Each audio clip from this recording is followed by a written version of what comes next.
high-security prison built of concrete and steel on an island surrounded by the frigid waters of San Francisco Bay. This was extreme. No prison in the world that had the type of security that we had here. For almost 30 years, Alcatraz Federal Penitentiary was the country's toughest prison, a living hell for high-risk and high-profile troublemakers. Men like Al Capone, Machine Gun Kelly, and the Birdman, Robert Stroud. The purpose of Alcatraz was actually to completely isolate some of America's worst. If you broke the rules or broke the law, you went to prison. If you broke the rules in prison, you came to Alcatraz.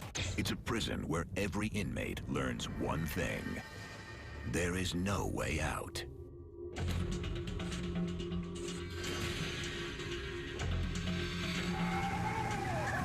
Just 4 hours after one of the most daring breaks in the history of the Dallas County. 1933, America is in crisis. The Great Depression and Prohibition unleash a massive crime wave. Criminal syndicates rule the big cities, and gangsters and hoodlums are robbing banks across the country. We should all be concerned with but one goal, the eradication of crime.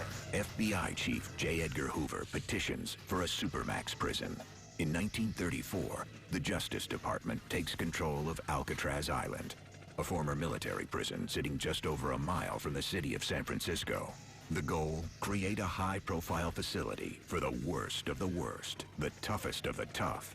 It becomes a prison that revolutionizes confinement. It aims to punish rather than rehabilitate. Some will survive using their brains or their brawn. Some will fight back, unwilling to give in. Others will break under the strain, and some will make a desperate run for freedom. The prison's first line of defense, cold steel bars. Since at least the 19th century, jails have used metal bars to hold criminals. But as long as there have been prison bars, there have been prisoners clever enough to break through them. There's very few prisoners at Alcatraz or any other penitentiary, federal or state, that at one time or another doesn't hatch a plot to escape. The U.S. Army first built the Alcatraz cell house as a military prison in 1909. Like other prisons of the era, Army engineers installed flat steel bars on the cells. The metal itself was strong, but no match for a standard hacksaw blade. Joe Tate is a prison equipment engineer at Southern Folger. This gives you a nice even place to cut on, a nice flat to cut on. If an inmate takes a hacksaw to this, he'd be out in a couple of days. When the prison became a federal penitentiary in 1934, officials gave the rock an upgrade, covering the prison with tough, tool-resistant bars that would grind up saw blades. They've been heat-treated, and what that causes is a carbon buildup in the steel that you can't use a hacksaw to cut this with. If an inmate tries to saw through this, all he does is spend his years and years just grinding away. Over the years, the tough convicts on Alcatraz try every way imaginable to break out. Most attempts failed. This is case-hardened steel, and it's pretty near impossible to saw through this.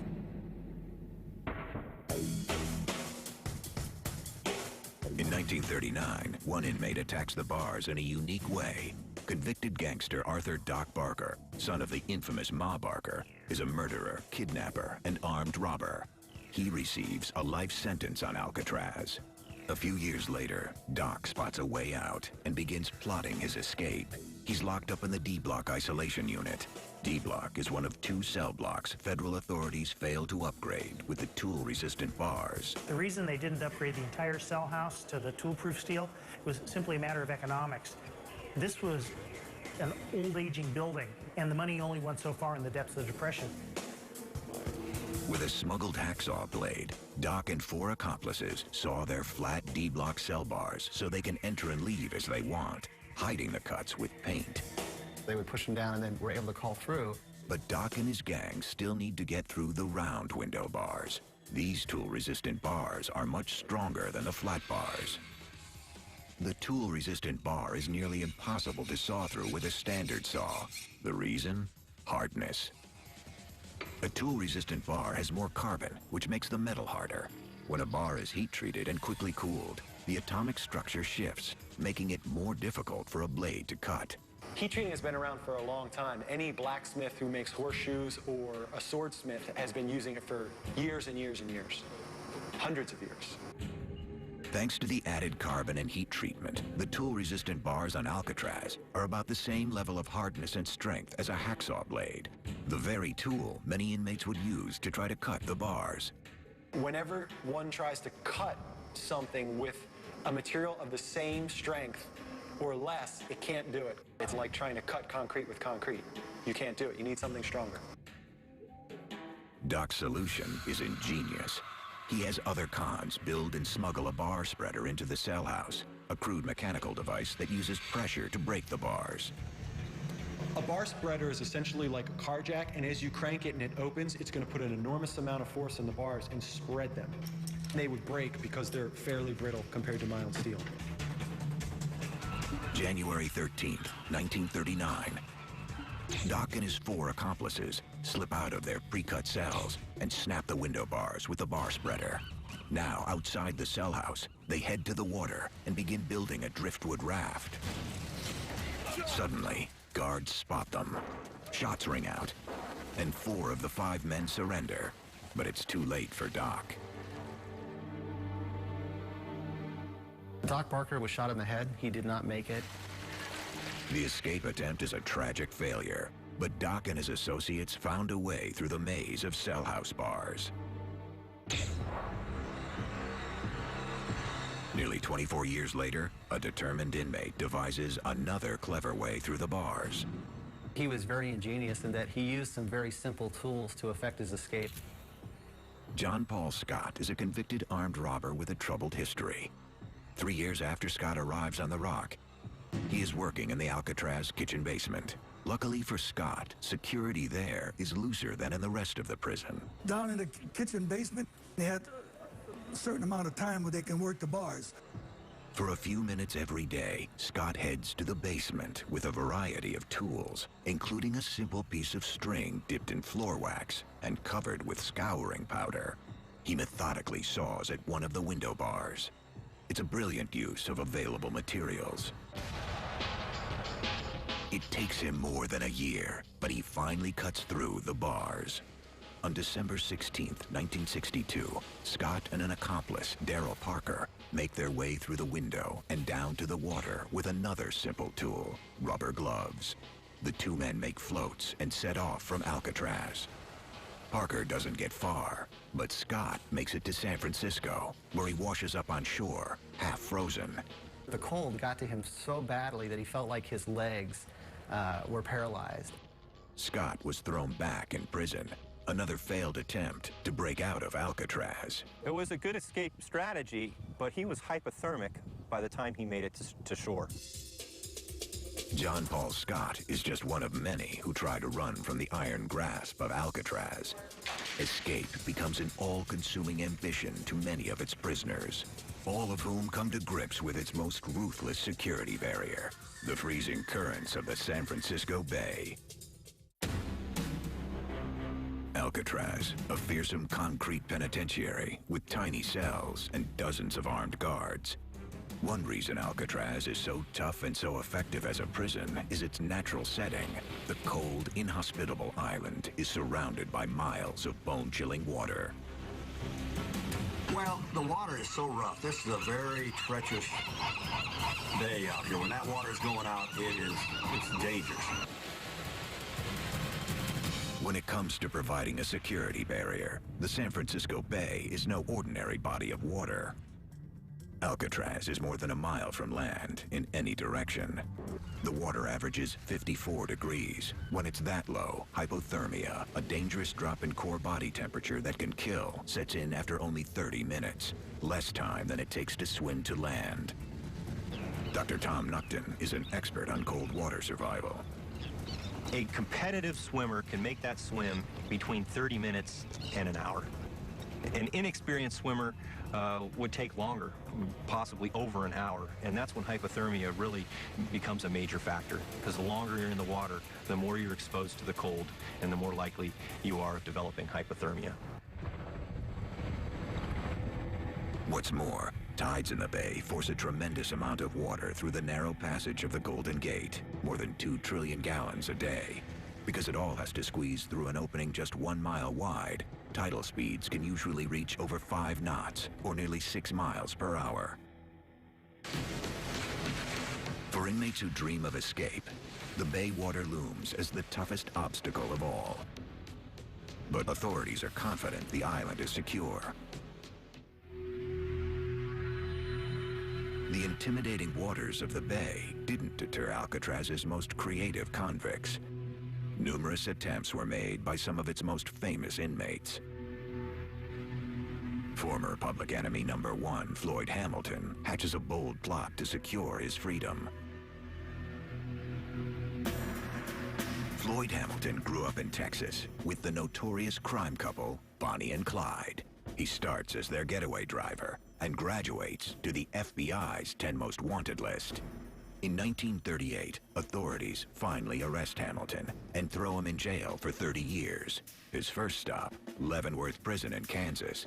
But after a failed escape attempt, authorities send the infamous inmate to Alcatraz. They hope he stays locked up and out of the headlines. Floyd Hamilton's strategy is to blend in. His good behavior earns him a coveted prison privilege, a job in the prison industries building making cement blocks. Hamilton knows the guards will not hesitate to shoot, but he has 2 advantages on his side. The industries building is located near the edge of the island, with easy access to the water. Even better, the building is L-shaped. Tower guards can only supervise 1 section at a time, leaving other sections unguarded. The industries building probably was one of the less secure buildings on the island. I think it was absolutely tempting that they were right on the edge of the island, and it must have looked so attractive to just simply get out of the building and get into the water and get away. While at work, Hamilton and his accomplices, bank robber James Borman, kidnapper and bank robber Harold Brest, and kidnapper Fred Hunter, secretly saw a steel mesh window and prepare to make their move. Then on April 13th, 1943, when guards leave them unattended, Hamilton and the others seize the moment. The convicts grab a work knife and hammer and wait. As the guards enter, the inmates attack. They tie them up and race for freedom. You're probably always thinking, well, we made it this far. Hamilton's gang quickly climbs out the window, drops down to the water below, and swims for it. Through the fog, a tower guard sees them and raises his rifle to shoot. He shoots and kills James Borman. Harold Brest is caught by his side. Fred Hunter hides inside a cave, but soon gives up. Unseen by the guards, Hamilton takes refuge in an island cave where he is trapped by the icy water and battering waves. You're freezing, you're uncomfortable, the water is pushing you back, and so his chances of escape were nil. And for all he knew, he was going to die there. After 3 days of hiding and exposure, Hamilton is exhausted. There is no way he can swim to freedom. Instead, he crawls back up to the prison and gives up. I've talked to Floyd Hamilton, Clyde Johnson, the guys are in the water, and it's cold water. It was a fortress, you couldn't get out of here. There's no way, and even try that water. These Alcatraz escapees were clever. They were defeated by the San Francisco Bay and by the guards' use of deadly force.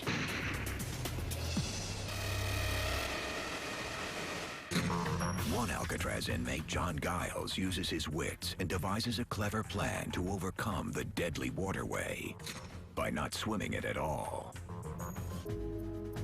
John Giles was a longtime felon with a history of armed robbery, murder, and prison escape.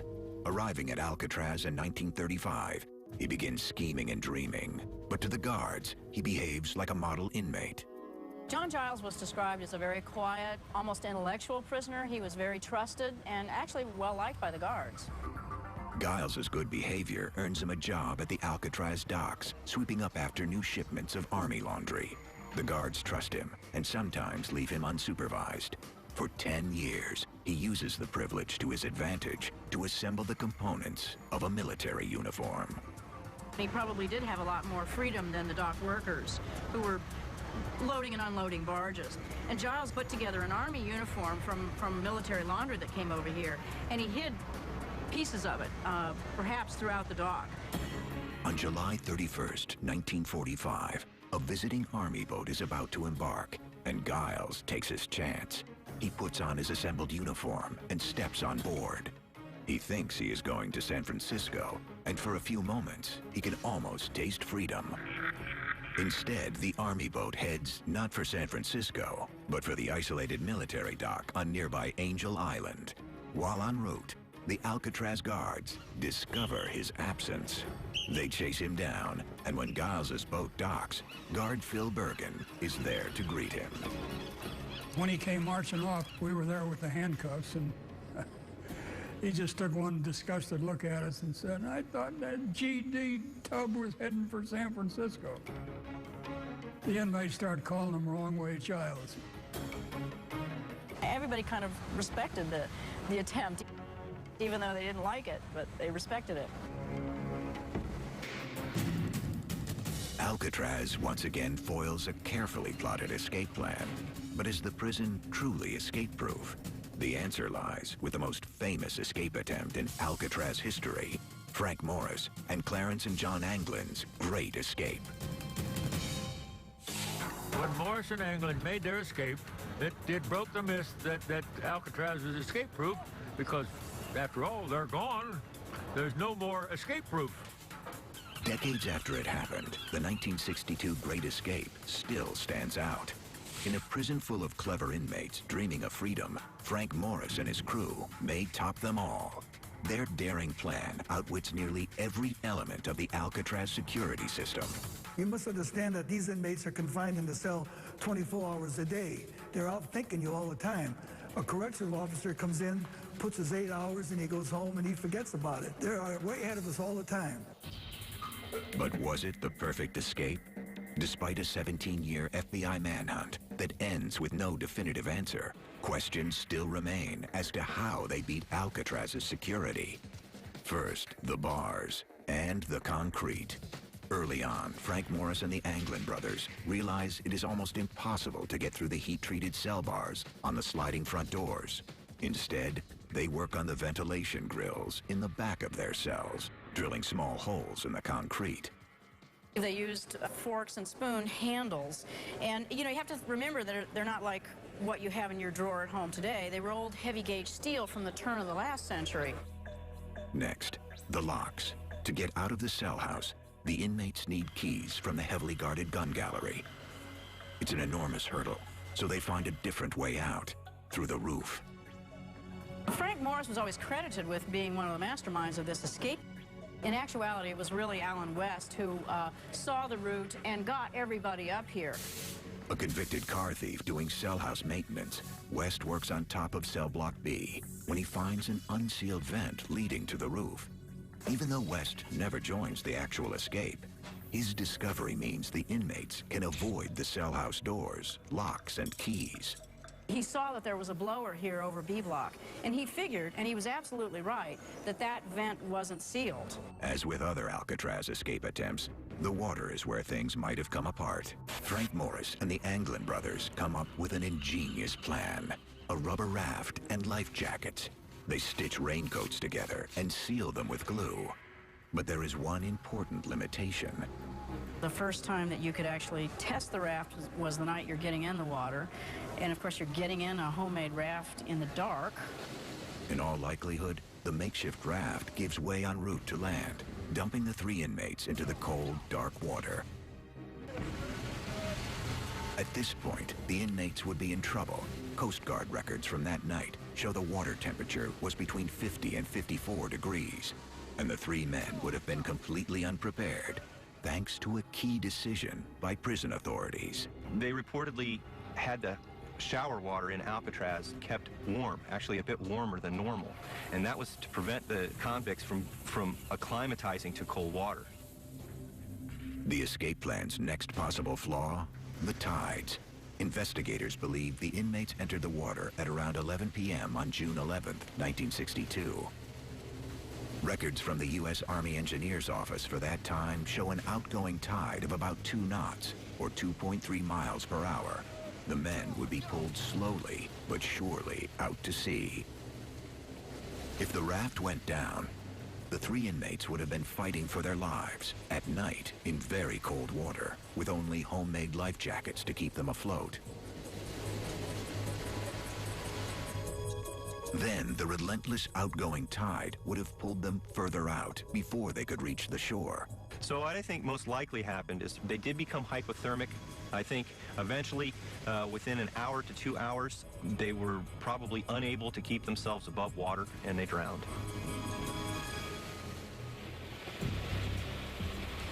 Some argue that the inmates could have survived the swim, and over the years, many people, from young to old, try to swim from Alcatraz to shore, and succeed. Most are experienced swimmers who grease up for insulation or wear wetsuits, and they have one more advantage the inmates never had. Most competitive events are done at slack tide, so that the athletes don't have to deal with the current. In the end, there's no proof the raft didn't work. Yet there's no confirmed sighting of Frank Morris, John, or Clarence Anglin on land. The reason I think they made it, why they got away, was because everybody else that tried to get off this island was accounted for. Those 3 guys are still unaccounted for today. So that makes me think they got away. I think they got in that water and their raft failed, and they were suddenly swimming in an outgoing tide. And that's not a good scenario. It's very cold. It's not likely that they made it, particularly when you can reduce the entire escape to 2 facts. There were no bodies found in the bay, and there was no trace on land. It's one of the enduring mysteries of Alcatraz, and one that may never be solved. But the question still lingers. What would make someone go to such lengths to escape? The answer lies within these walls. To hardened criminals around the country, the name Alcatraz intimidates. What design and security measures made this prison so tough? The answer is more than just physical, but mental. To the convicts, one answer was all around them: the cold confines of their prison cells. At Alcatraz, hardened criminals like Whitey Thompson also fight for their sanity. Whitey arrived on Alcatraz in 1958. He had a track record of 33 bank robberies. He was not prepared for the rock. It wasn't even existing because to me, it's like time has stopped. It was dead. Nothing meant anything anymore.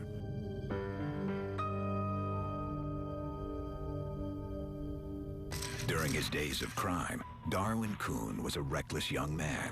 He robs 5 banks in the Midwest and escapes from the Nevada State Penitentiary. But at Alcatraz, isolation and boredom wear Coon down. This is 127. This is where I spent 4 years of my life. It just starts to squeeze you, starts to close in on you. And I guess it's from the fact that you're in such a small area and not allowed to go any further. You lose the sense of reality, and you wonder whether you're part of the real world. Tough guys on the outside, now on the inside. Every inmate on Alcatraz, from celebrity gangster to back page bad guy, face a new world with new rules. The challenge? Adapt, conform, and survive. But some suffer a complete physical, mental, and emotional breakdown. To survive America's Devil's Island, even the country's most notorious gangsters have to adapt. They are big shots on the outside, but on the inside, they are just another inmate. 1920s Chicago. Al Capone, a wealthy mobster with a vicious mean streak, rules the city. Through murder and manipulation, he stays one step ahead of the law. Then, in 1929, the police arrest him for carrying a concealed weapon. They sentence him to a year inside Philadelphia's Eastern State Penitentiary. With no opposition from the warden, Capone transforms his primitive cell into a luxury suite, complete with rugs, elegant furniture, and a state-of-the-art radio. Following his sentence, Capone is free for a year and a half, then convicted for evading over $200,000 in taxes. This time, authorities sentence him to 11 years in prison. First, it is 2 years in Atlanta. Then authorities decide to separate, isolate, and control the infamous gangster. His new destination? Alcatraz. He was completely cut off, completely isolated from his other crime leaders that he had worked with. Alcatraz is designed to break its inmates, even street thugs like Al Capone. The key factors: a mind-numbing routine, a strict disciplinarian warden, and numerous guards steeled against corruption. Their objective is punishment, not rehabilitation. In a prison where every con is treated the same, Capone's formerly glamorous reputation and wealth make him a target for constant threats and attack. Convicted bank robber John Decker spends 4.5 years on Alcatraz in the 50s. Al Capone was out here. I mean, he was a big man, but he was Al Capone. That's all he was. Nobody come out here that I ever seen that impressed anybody else. We were all about the same. He had nothing special out here. Cut off from his fame, his fortune, his friends and power, Al Capone transforms. The former gangster gives up attempts of manipulation and chooses to blend in, doing his time like the others as a common criminal. He works in the laundry, even joins the prison band. Yet as time passes, he retreats further into his tiny cell, alone and miserable.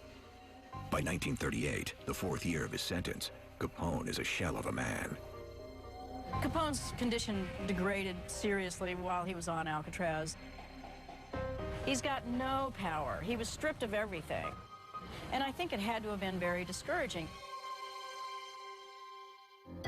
It turns out Al Capone is more than just beaten by punishment. He has an advanced case of syphilis. Before long, he is at times incoherent and partially paralyzed. Alcatraz authorities ship him to a prison hospital in Southern California, and in 1939 release him to freedom. 8 years later, Capone is dead, broken by his time on Alcatraz and his illness. The demoralizing environment has harsh effects on most of the inmates at Alcatraz, even the infamous George Machine Gun Kelly. During the 1930s, his wild crime spree captures the nation's attention until federal agents capture him.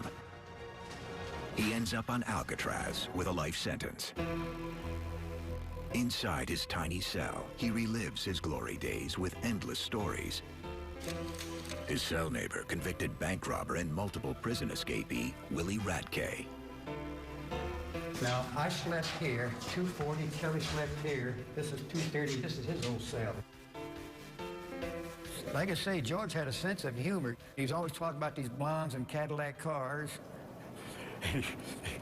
That was a big story about him. He was a storyteller. He'd say, did I tell you the time I was down in New Orleans, I had a new Cadillac car and a blonde? I said, yes, you did, George. Well, let me tell you about it. He's going to get on. He's going to go down to California, that blonde in a Cadillac car. So he ever dreamt about. Despite the big stories, Machine Gun Kelly is losing hope. During his 17 miserable years on Alcatraz, the infamous mobster comes to feel deep remorse for his crimes and eventually despair. The Rock beats him down and leaves him a common criminal.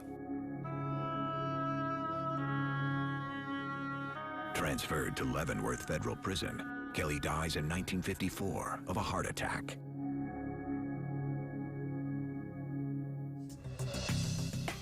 The cold confines of Alcatraz are secured by state-of-the-art metal bars and surrounded by the deadly currents of the San Francisco Bay.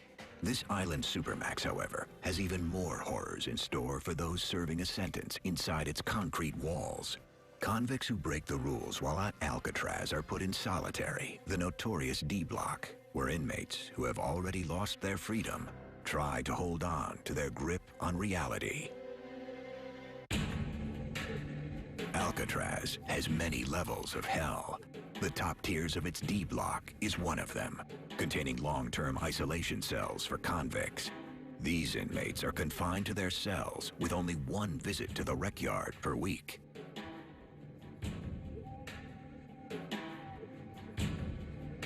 On the ground level are closed front cells known as the Hole. These barely lit chambers challenge any inmate's survival instincts.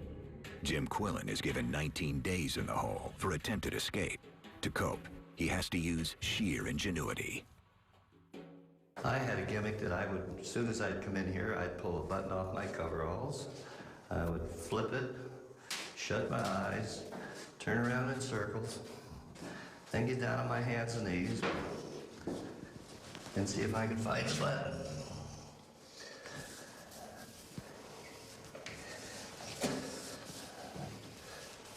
And I would do this over and over and over and over again until my arms and my hands and my knees would get so sore I couldn't find it. I couldn't stand it anymore. And then I would do it again. The worst punishment in D Block? The strip cell. Here there is no heat, no light, and the inmate wears no clothes. This cold, dark steel box pushes many men to the edge. When they close that door, you're in total darkness. This was total, complete isolation from the world. And the big thing to do was to keep yourself from going insane in here.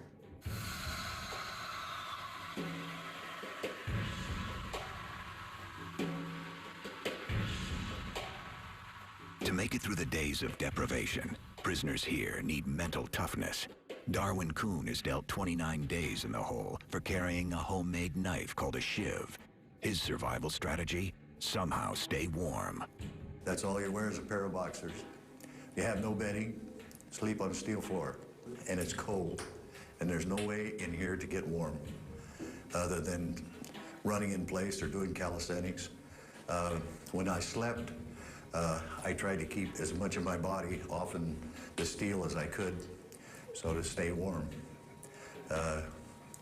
Like I said, it's total misery, and it's just like you're not a real person. You're kind of just existing. It's a real mental struggle to keep yourself together. I mean, you want to scream, you want to cry, and believe it, many a time you cry in here. The hole, the strip cell, and lower solitary are all forms of short-term punishment. For the most dangerous and most violent offenders who need to be separated from the prison population, there is one more punishment: permanent isolation. On the Rock, one prisoner experienced it more than all the others. His name, Robert Stroud, better known as the Birdman of Alcatraz. Robert Stroud is different from the other prisoners. He didn't become famous because he was a criminal. He actually became famous because he was a prisoner. Robert Stroud's life is a series of violent encounters. In 1909, 18-year-old Stroud murders a man in Alaska. His punishment, 12 years in a federal prison. Ending up at Leavenworth, Stroud murders a prison guard. He earns the death sentence, but a presidential pardon converts the sentence to a life in prison, served entirely in solitary. He ended up being in segregation for the next 43 years, which is a lot like being stuck in your bedroom for 43 years.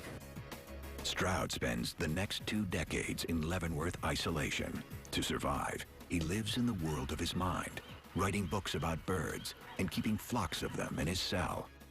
He is a difficult prisoner, and in 1942, authorities shipped Stroud to Alcatraz to keep him under control. The Birdman was dangerous, there's no question about it. He had already murdered 2 people.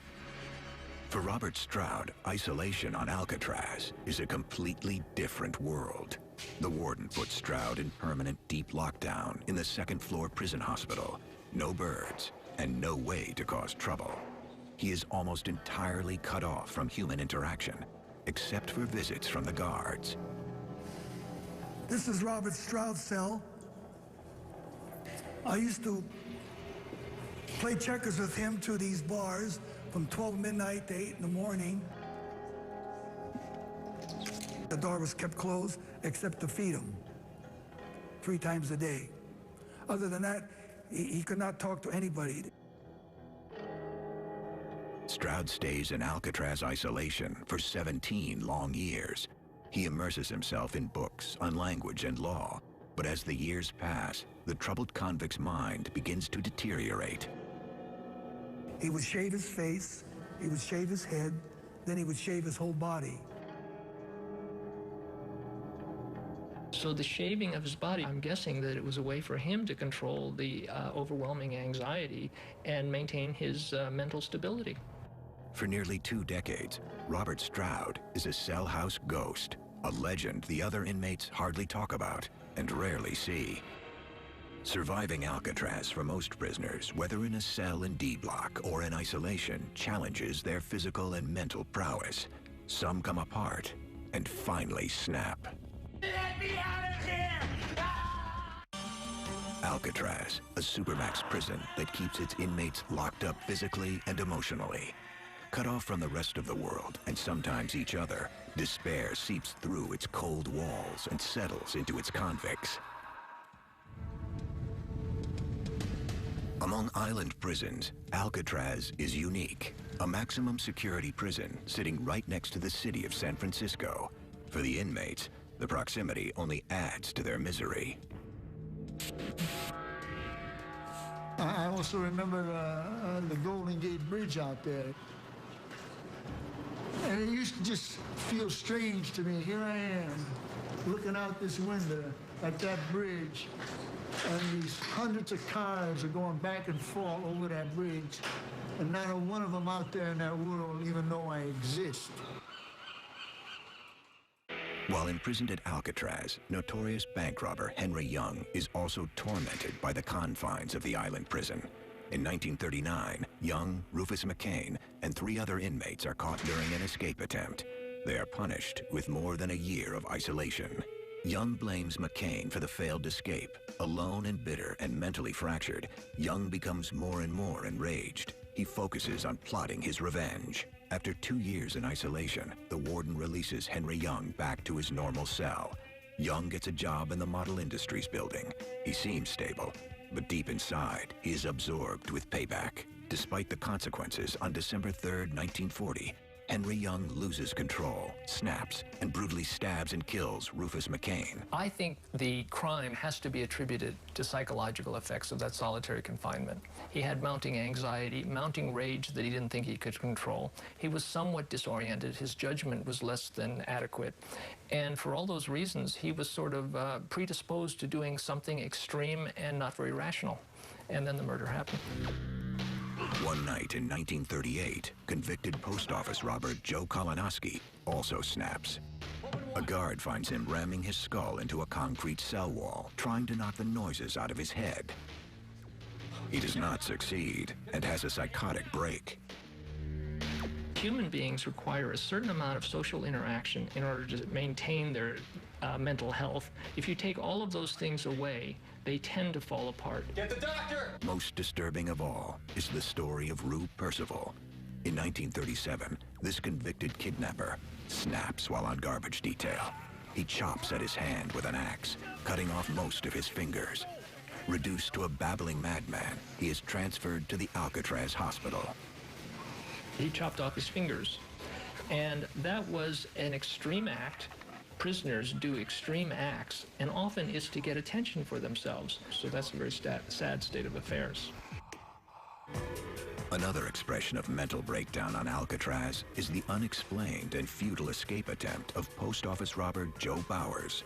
Arriving on Alcatraz in 1934, Bowers is a small-time thief among hardened gangsters and violent cons. Crushed by the harsh prison routine, he grows desperate.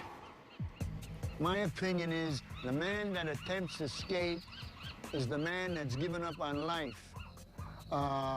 They figure that they're tired of that routine and they take a shot at it.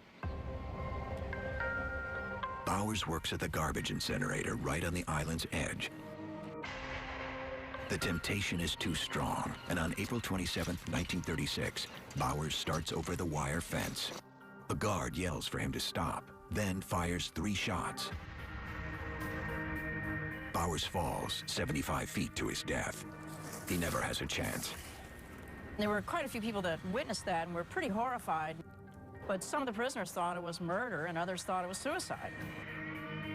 It is likely Joe Bowers knew he would be shot trying to escape, but he also knew he could not bear life on Alcatraz.